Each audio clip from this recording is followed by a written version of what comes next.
Ni Azim. Dia baru bangun ya. Budak autism ni kalau bangun pagi dia tak suka. Walaupun umur dia 18 tahun tapi pikiran dia macam budak-budak ya. Sami. Bye. Selamat hari. Inilah dia. Cochlear implant. Azim tengah beraya makan nasi minyak.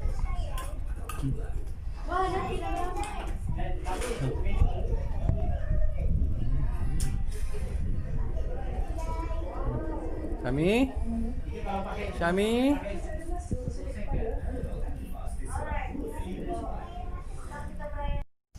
Assalamualaikum. Jumpa lagi kita.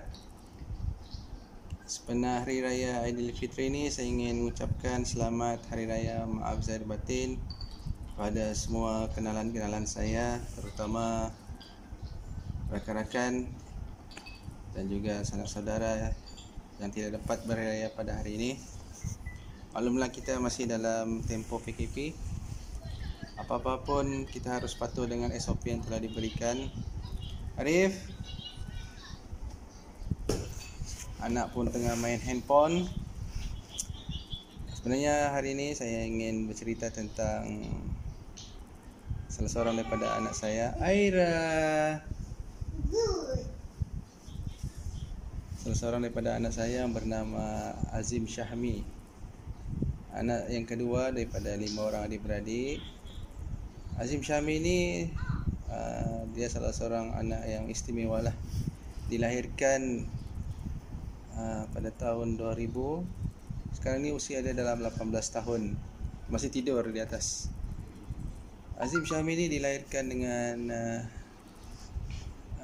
apa kita panggil, dia mempunyai masalah pendengaran dia tidak dapat mendengar dan tidak boleh bercakap.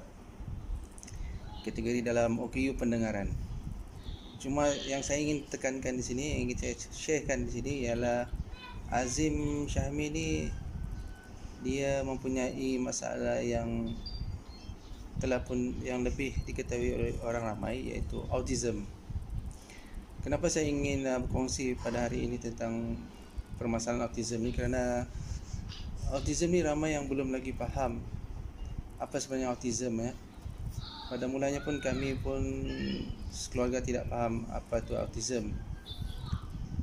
Mungkin dari dulu lagi kita pernah nampak orang yang berjalan ataupun yang kanak-kanak yang tidak tentu arah, tidak boleh diam, dan kita persepsi kita pada orang dulu-dulu mungkin mereka kata anak ni mempunyai masalah dari segi mental, orang ni berjalan di tengah-tengah panas, pergi balik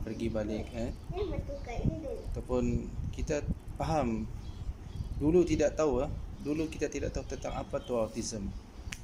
Okey. Mula-mulanya Azim ni lahir, kita dapati dia tidak boleh berdiri tegak.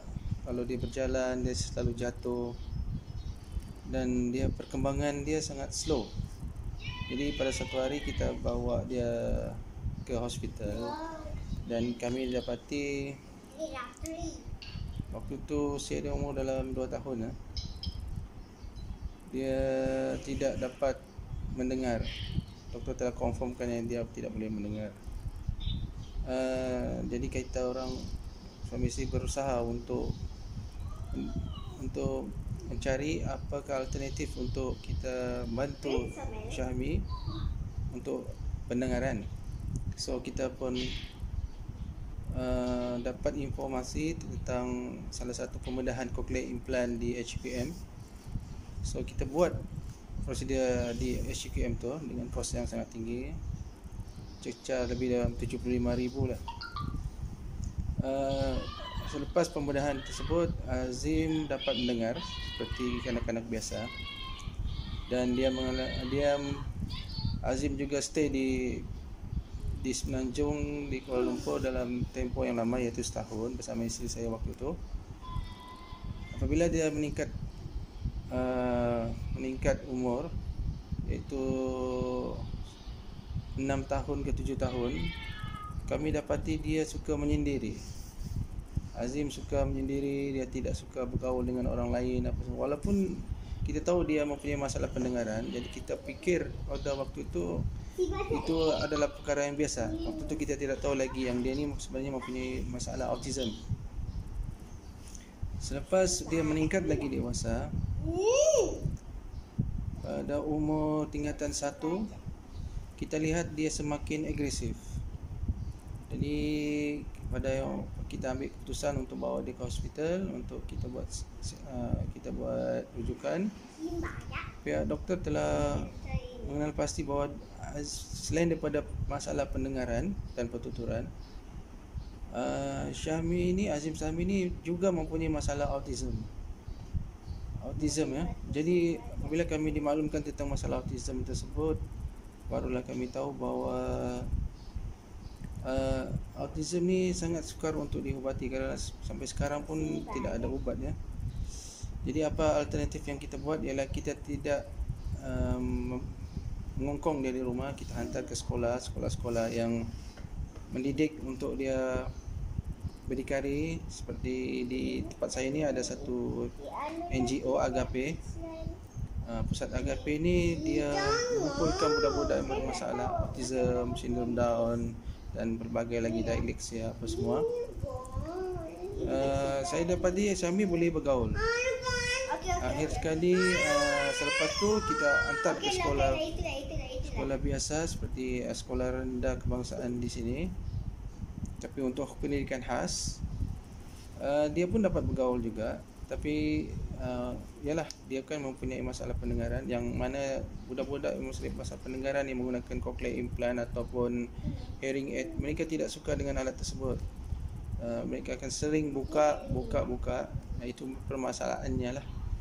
Sedangkan Azim pun selalunya kalau kita suruh dia pasang, dia akan marah, dia akan temper, dia akan mengamuk. Kerana itu dia tidak berapa suka dengan hearing aid ataupun cochlear implant.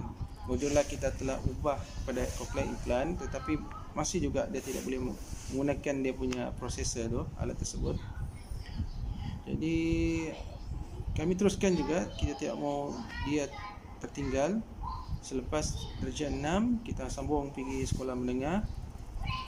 Kebetulan sekolah menengah tersebut juga ada pendidikan khas. Di situ mereka cikgu dapati yang dia ni tidak suka bergaul.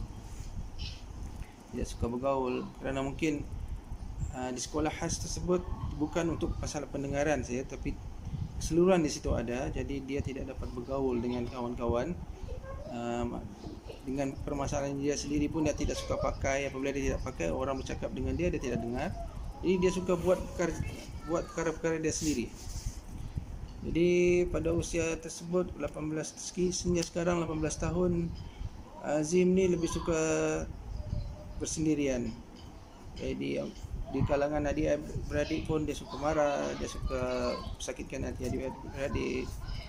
Kalau perasaan marah dia datang, dia akan pecahkan alat peralatan seperti bangku. Kadang-kadang pernah ada sekali dia pecahkan cermin, televisyen, kipas. Tapi kita semua dah biasalah dengan perkara tersebut ya. Tapi apa yang saya ingin sharekan di sini, sekiranya kita mempunyai masalah anak yang autism, kita perlu cepat. Sekiranya kita dapat diagnose dan kita dapat tahu yang anak kita mempunyai masalah autism, kita perlu cari pakar-pakar yang boleh membantu kita.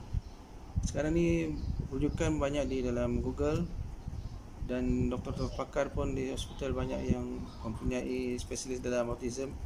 Kerana kita tidak boleh mengajar mereka kalau mereka sudah besar. Kita perlu didik mereka daripada kecil. Kerana autism ni dia setiap hari berbagai-bagai perkara yang dia akan buat. Apa yang saya nampak Azim ni sekarang ni apabila dia makin dewasa, saya pernah bertanya dengan seorang doktor pakar yang mengatakan bahawa autism ni ada 3 peringkat. Peringkat pertama ialah kanak-kanak, dia akan bersendirian. Kedua, dia remaja, dia akan memberontak. Sekarang ni usia 18 ni kira-kira dia dalam usia remaja. Tetapi apabila dia berumur selepas remaja, dia akan pergi ke alam dewasa. Doktor kata kemungkinan dia akan menjadi bersendirian, kemurungan, kerana dia tidak tahu buat apa, kita pun mungkin tidak bawa dia bergaul apa semua kan. Jadi dia ada 3 fasa. Jadi fasa yang betul-betul agresif ialah fasa pertengahan ini, iaitu fasa remaja ini. Mungkin dia hormon kan, seorang lelaki Azim ni, mungkin dia pun ada hormon nafsu pun tinggi. Jadi kita kena kawal dari segi tingkah laku, kerana memang sukar untuk menjaga mereka ni. Saya pun bersyukurlah kerana dalam keluarga saya ni, isteri, anak-anak yang lain pun sangat faham. Jadi doktor pakar nasihatkan saya untuk sekiranya dia tidak dapat dikawal, boleh dipisahkan daripada keluarga. Maksudnya dipisahkan, mungkin kita biarkan dia, kita pisahkan dia daripada keluarga ni untuk kita cari di mana kesesuaian anak kita tu. Jadi kita ambil keputusan bahawa kita letak dia di rumah mentua saya, iaitu mentua saya pun bekas bekerja hospital. Dan atas nasihat doktor pakar tersebut, saya nampak Azim dia lebih selesa dengan nenek dia. Dia tidak suka meracau, dia tidak suka memukul, dia tidak suka buat pasal mungkin dia ada naluri seorang kanak-kanak ya. Macam kita pun dulu, kalau kita di rumah, kita selalu dengan orang tua kita tak suka. Tapi kalau kita pergi rumah nenek kita akan rasa tenang. Nenek kita akan bagi kita apa yang kita perlulah. Lebih manja lah katakan, boleh dikatakan kita manja dengan nenek kita lagi kan. Begitulah mungkin budak-budak autism ni. Setakat ni dalam cuti kita akan hantar dia pergi rumah mentua saya. Dia lagi lebih selesa lah. Dia akan lebih selesa lagi di sana. Sekarang dia dah bangun. Dengan suara dia pun dah marah pasal kita suruh dia bangun untuk pergi ke rumah nenek dia. Okey, kita sambung lagi selepas ni. Okey.